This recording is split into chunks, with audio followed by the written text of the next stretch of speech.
today, as our topic is on forgiveness, we'll just explore forgiveness on Samvatsari.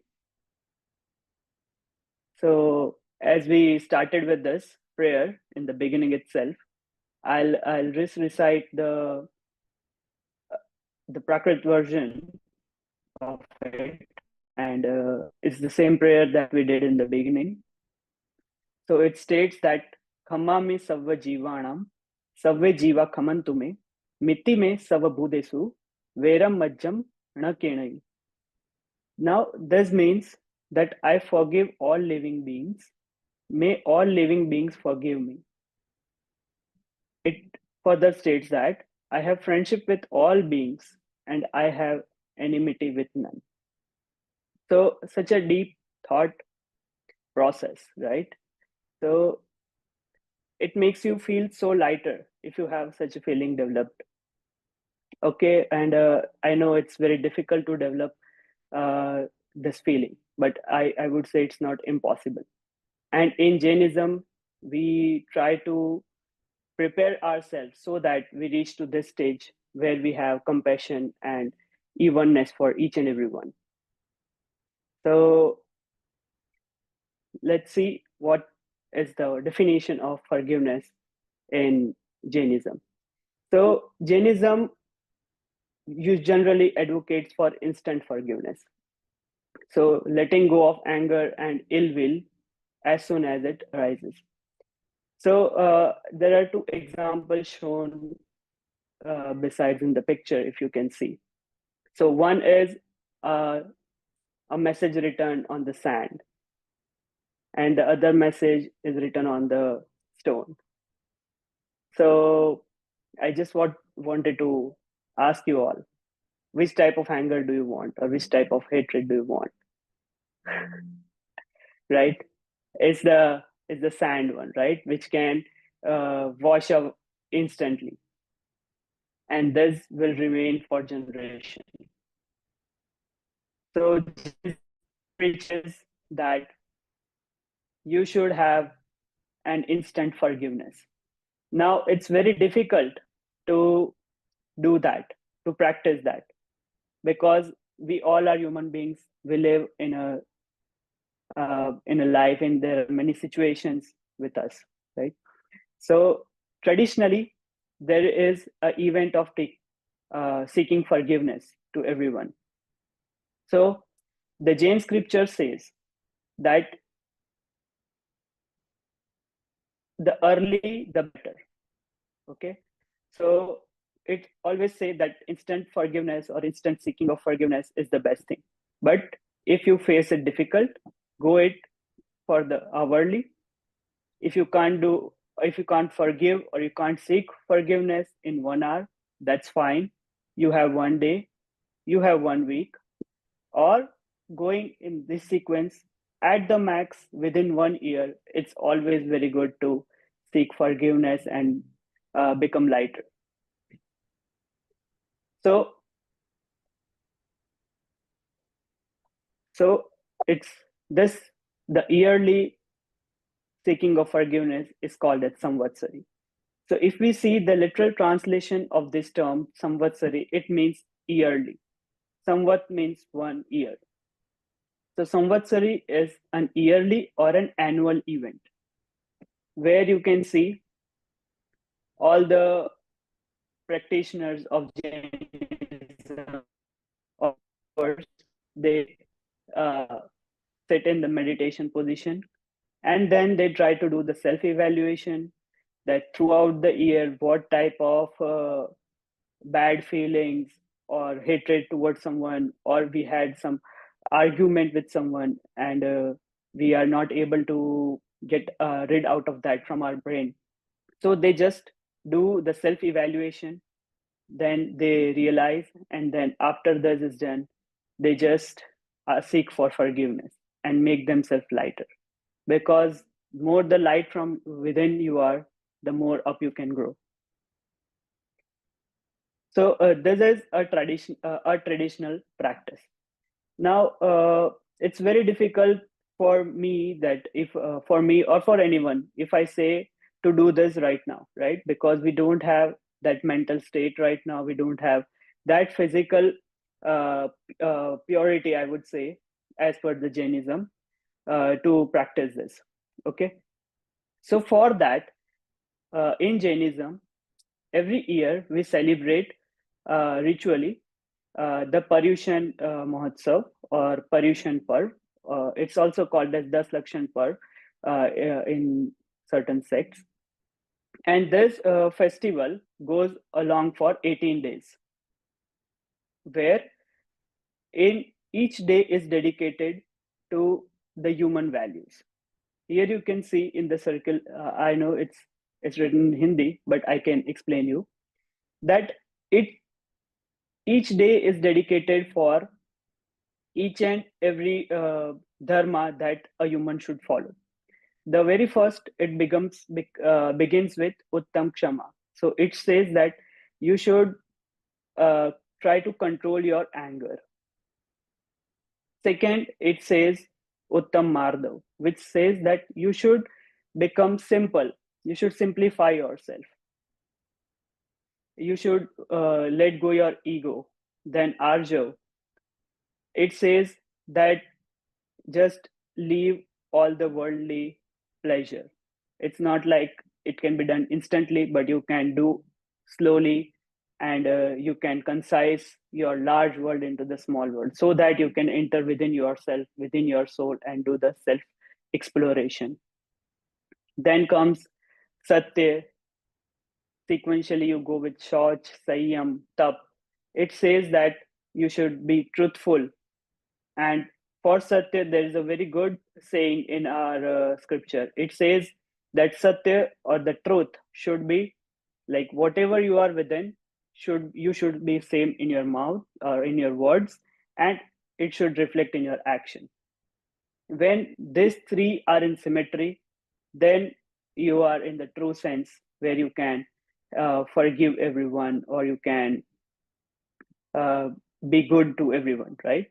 If these three are not in symmetry, they are mismatching. Like whatever you are thinking and your words are different, or your actions are different than your whatever you are speaking, then uh, first of all, you will not have respect. You will not be satisfied from within yourself. So that is the complete truthness. Then Shauch. Shauch means you should be clean and pure from your heart. People traditionally clean themselves. They apply many ointments, or they try to look good, but you should be good from within. So this way, there are these 10 principles that each and every day is dedicated to, and people try to practice it.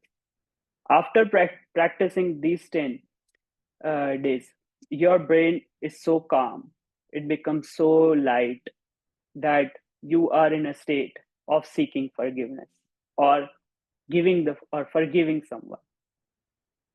During this festival, also traditionally, people do fasting. They try to control their senses. They try to control their habits. Uh, they read good books. So, and fasting has its own importance. The fasting suggests that you should only eat whatever is required to do your daily needs, as per your daily needs, right? So you should have enough calories, because if you eat extra, you'll feel imbalance in your body, and those imbalances reach to your mind, and then the thoughts of all the evil comes. So again, Jainism says that, and I would say uh, now in the world, all the people, even scientists, are saying that you should only consume whatever your daily needs are, because the excess is always harmful. So after following this 18 days of festival of self-reflection, and following these principles of Jainism, you become so pure, your body is so relaxed, and your mind is free. Then you are able to uh, seek for forgiveness. And this comes every year. This day comes every year. It's called as Samvatsari. Now, how to seek for forgiveness? For that also, there's a procedure mentioned. So discuss that procedure in right now. So the very first thing comes with self-acceptance. Okay. Now we all are human beings, right? We are. It's very easy to find mistakes in others, to point out the other mistakes of others. But true forgiveness begins from within ourselves. So where if we want to seek for forgiveness, first of all, we should have self awareness and the courage to accept what imperfections that we did. So while we are practicing this 10 principles or for 18 days, what we do, we try to explore, we do the self exploration from within, that during the year, what type of bad deeds I did, how did I hurt someone, through my words or anything. So that is all we do in self reflection and then self acceptance. Okay, we don't argue. See, we all human being have a very good quality. What we do, we try to justify our deeds. Okay, I did this because of this reason. So that is not accepted. Like, because we did wrong, so we have to accept it. So that is a tough and difficult step, and the very first crucial step. But once that is done, when you know that you did this mistake, or you have committed this uh, the wrong deed, right? So that comes through self acceptance. And once you accept that, then you have to seek forgiveness for those deeds. Now, how to seek the forgiveness and whom to वो seek जो forgiveness from? ये बंद है ना? Sorry.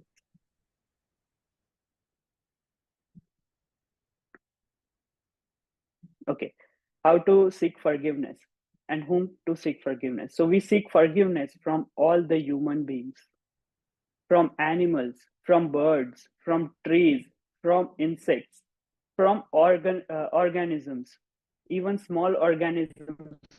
We seek forgiveness because many a time, knowingly or unknowingly, through our thoughts, speech, or action, if we have hurt someone, if we have bad feelings for someone, then I seek for forgiveness. A person is asking for forgiveness. From whom? From everyone, every living being in this world. Okay. Now, uh, and that also knowingly and unknowingly. See, right now I am speaking something. I don't know, through my speech, through my words, someone might get hurt, right? So that is called as unknowingly. So if unknowingly, even if I am hurting someone, then also I seek forgiveness. So that is how do you seek, from whom we seek the forgiveness. Next is, see, there are many actions that we do through by ourselves. Okay, that is called as uh, Krit Karit Anumodana, right? So Krit Karit Anumodana means if I am hurting someone by myself, so that is one wrong thing that I'm doing. The second is, if I am not strong enough to hurt the other person, what I do, I ask someone to do to hurt them. Okay, that is also wrong. And the third is, if someone is hurting someone, we know that the third person is doing wrong thing, and we try to support them instead of stopping them. That is also that also builds a karma, right? So we need to seek forgiveness for all these three deeds. Like if it's done by ourselves, or if it's done by someone else, or we ask someone else to do it for us, or third, if someone is doing and we are appreciating that wrong deed. All three is a bad thing that we should avoid. And if we have done this way, any kind of wrong to anyone, then we seek forgiveness. Then comes with samaram samaram arambh. It means that if we have, if we want to hurt someone, right? If we want to uh, uh, damage the, let us say, if there's our enemy and we want to hurt him, we want to uh, hurt him physically, okay, just a situation. Then what we do, we know that he or she is physically stronger than us. Then what we do, we try to get some weapon, right? But once we reach there to him, he has a bigger weapon than us. Then what we do, we stop our date, just because right now we are feared, but we have that strong feeling of hatred for the other person, right? So we have to avoid that. If we have such a great hatred, feeling of hatred, we need to stop that. So that is called as samaram samaram aram. And this is also very important through thoughts, speech, and action. So action, people generally think that action is the only wrong thing that we do. But if we are thinking something wrong about someone, that is equally bad as for action. Because if we are thinking right now, we are not able to do it. But in future, there might be chance that that thought after 10 years or maybe later can come into action. So forgiveness will eradicate or remove that thought, and then will not come in action in future as well. So this is how we seek forgiveness. Now, once we seek forgiveness, see, seeking forgiveness, accepting our mistake is okay, but forgiving someone who did wrong to us, that is, for that also you need a great courage. Okay, and in Jainism, people say that you are not doing sympathy by forgiving everyone. You should have empathy. Empathy, it means that you should have a feeling, a similar feeling, that how the other will feel if I do this action. Once you have that understanding of empathy for each and every living organism, it's not just the humans, it's the animal, it's the insect, it's the microorganisms who are living, who are contributing to our beautiful, healthy world, right? See, even trees are contributing so much. They are producing so much oxygen for us. And we, just for our fun, we try to cut the trees, or even if we don't need, we cut them or we hurt them. So they all are doing good to us, and we are doing bad to them. So to them also we seek forgiveness, right? And that is why once you have empathy for others, you become so light, that you can uh, you can forgive someone easily, or you can seek for forgiveness. Okay, so the Jain principle mainly focuses on empathy and not the sympathy, because if you have a feeling of sympathy, you will feel that, oh, I forgave him. So you will develop an ego, that, oh, I'm someone higher than him because I can forgive everyone. It's not like that. If you are forgiving, it means you are doing good to yourself and not to the others, because you are getting relieved. So just practice empathy. Now, why do we do this? What are the benefits? The best benefit of this is mental health. Once you are lighter from within, you have no stress, you have no hatred for others, your mind is free, you don't have any baggage in your subconscious mind, in your heart. You have compassion for everyone, and you have ultimate happiness. You many a times you see people who are always, you have a smiling face. You feel that, oh my god, how can he be happy every time? He is happy because he has a lighter heart. He don't have any baggages, and that is why he's always happy. And that is the ultimate happiness. It's not a materialistic happiness. And Jainism says that anything or any event or any material that brings happiness, it's only for that moment. But the ultimate happiness doesn't require any kind of materialistic thing or any event to happen to make you happy. It's always there, and it's in the same intensity through infinity. So that is called as ultimate happiness. And once you are free from all these thoughts, you have more time to focus within yourself.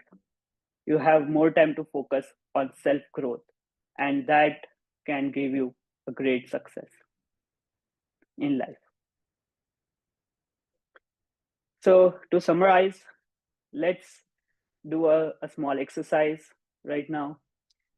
Just take a quiet moment, close your eyes, everyone, and just recall one person or one animal or one anyone in your life who has bring who may have hurt you. Just remember his name, and you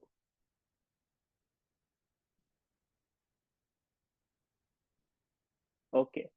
Also, just do a self reflection, do self exploration, and think of a moment or an event throughout the year or throughout the life where you have said something bad, whom you have hurted to someone. Just bring that. Just try to accept that. Oh, I did that wrong. I wouldn't have done that. Okay.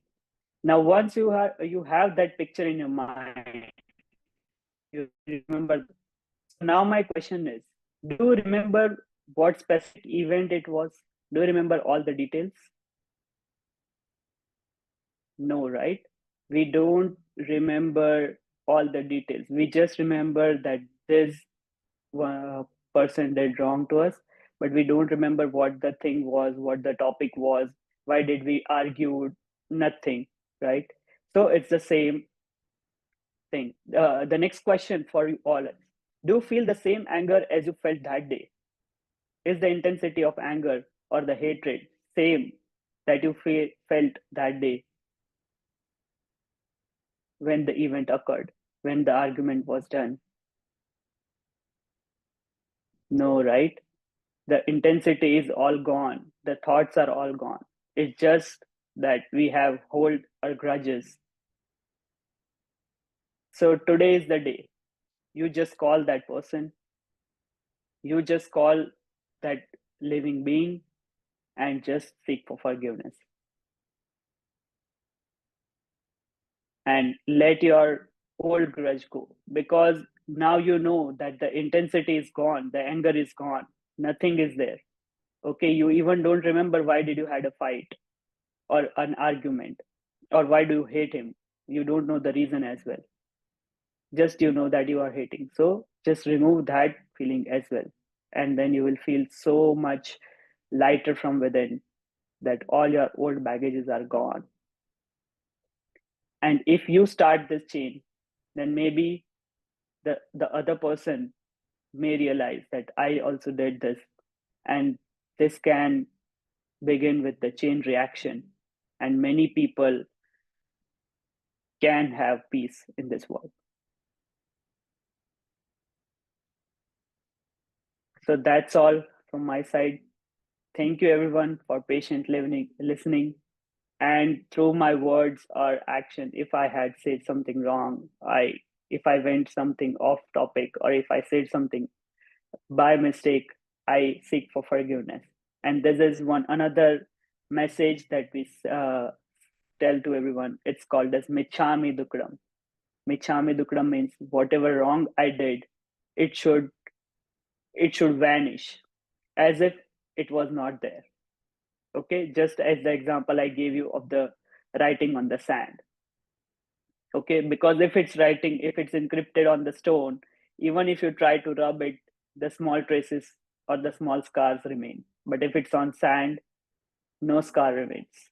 So that's why no hard feelings for anyone. Just I seek for forgiveness, to all the living beings, and even all the one present here, if I have said something wrong or hurt your feeling. Thank you.